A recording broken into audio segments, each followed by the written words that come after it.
incredibly enriching 3 weeks of preparation with Reverend Dr. Dirk Lange. And if you have not had an opportunity to read his article on Reformation then and now and dismantling the walls, I hope that you will take an opportunity to go to the Huffington Post site and read that.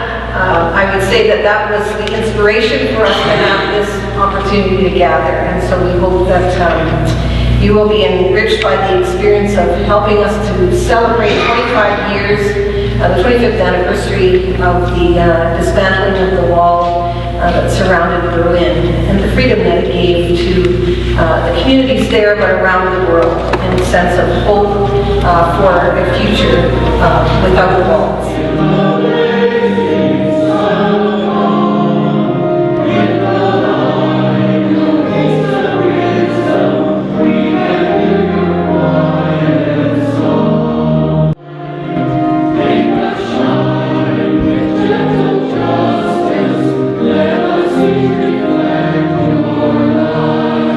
The Lord of hosts is with us. The God of Jacob is our stronghold. Come now, regard the works of the Lord. What desolations God has brought up among you. The Lord said to Joshua, "See, I have given Jericho into your hand, with its king and mighty men of valor. You shall march around the city, all the men of war going around the city once. Thus shall you do for 6 days. 7 priests shall bear 7 trumpets of ram's horns before the ark. On the 7th day you shall march around the city 7 times, and the priests shall blow the trumpets. And when they make a long blast with the ram's horn, when you hear the sound of the trumpet, then all the people shall shout with a great shout, and the wall of the city will fall." The Gospel according to Matthew. When Jesus saw the crowds, he went up to the mountain, and after he sat down, his disciples came to him. Then he began to speak and taught them, saying, "Blessed are the poor in spirit, for theirs is the kingdom of heaven." The first happening was the arrival of Bishop Johannes Hempel. He didn't come often to Leipzig. Leipzig gave him too many problems as bishop. But in these days, he was present, and he went to all 6 churches where the prayers for peace were being held. He spoke in all 6 churches, and what he said was incredibly important for us all. Whoever attacks you, he said, attacks the whole church. In other words, if the soldiers attack tonight, they are not attacking just some fringe group on the margins, or just one little parish or some isolated group. No, they are attacking the body of Christ. The miracle, of course, that evening in Leipzig, surrounded by tanks and army, no shots were fired. The peaceful demonstration continues to walk, to process through the next few weeks, increasing in size until finally the whole Eastern Bloc shook. The Berlin Wall crumbled and borders were torn down. As you know, just over 53 years ago, a huge wall, a different type of mighty fortress, was built, a wall around East Berlin, a wall to keep out and a wall to keep in.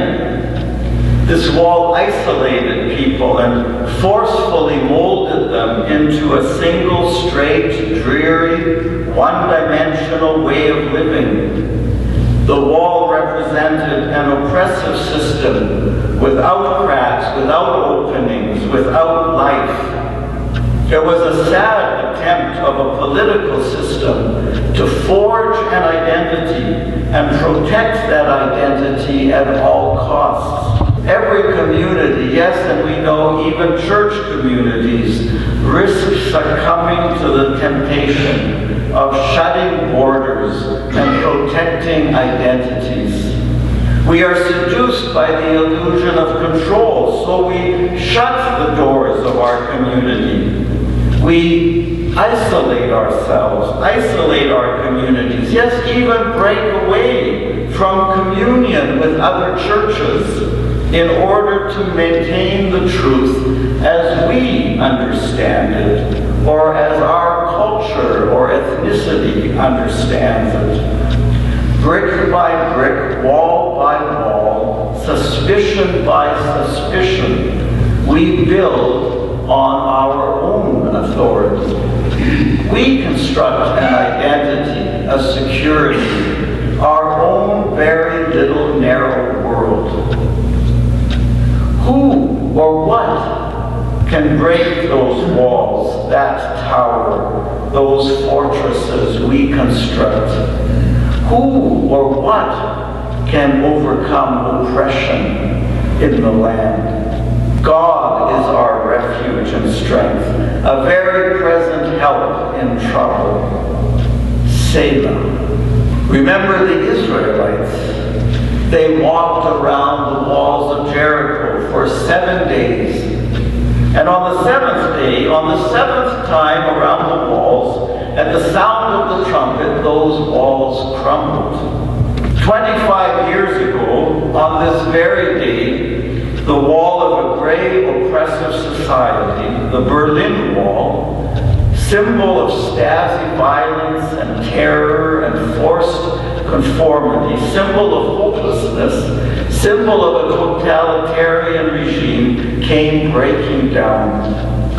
Not through the use of force or weapons or violence, but through small and clandestine prayer groups that had permeated the East German society for decades, and which finally erupted in public prayer on every Monday evening in Leipzig and in Dresden and in many other East German cities.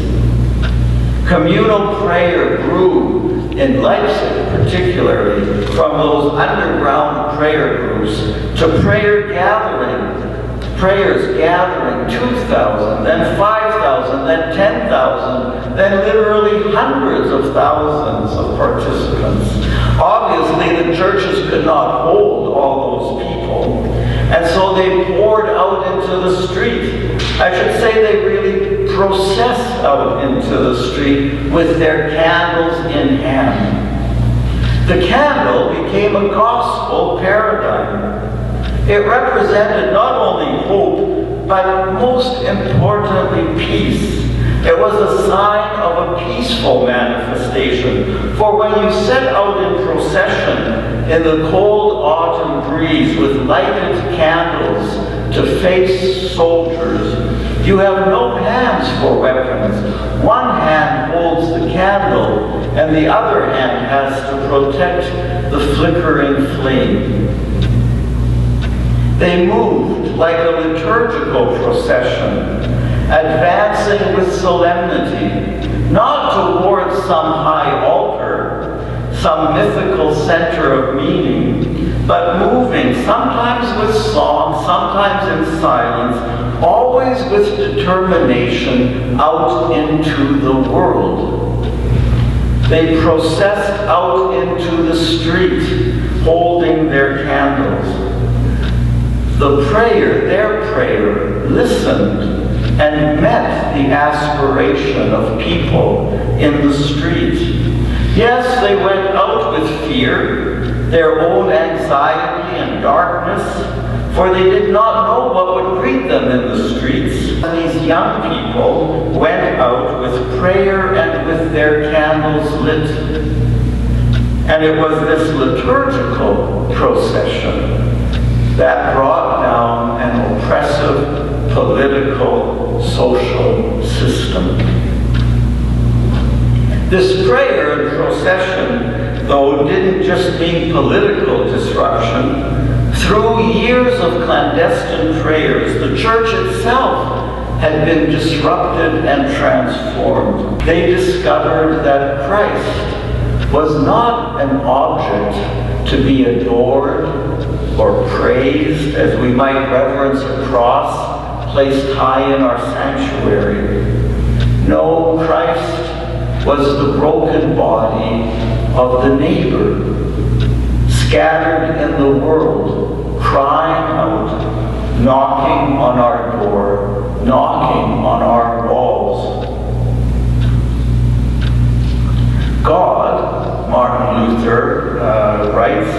does not come to us in majesty and glory, but in the guise of a beggar asking for bread. When we isolate ourselves, though, in our faith communities, when we close the doors, when we think we have God in our little group, that is precisely when God comes to us from outside that group and knocks at the door. In the words of Psalm 46, God makes wars cease to the end of the earth. God breaks the bow and shatters the spear. God opens the door, never violently, but by crying out from the street, "Give me a drink."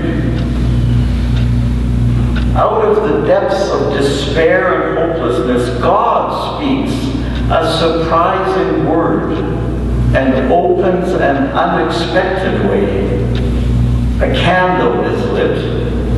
One little word subdues the tumult and the oppression. Walls crumble. Selah.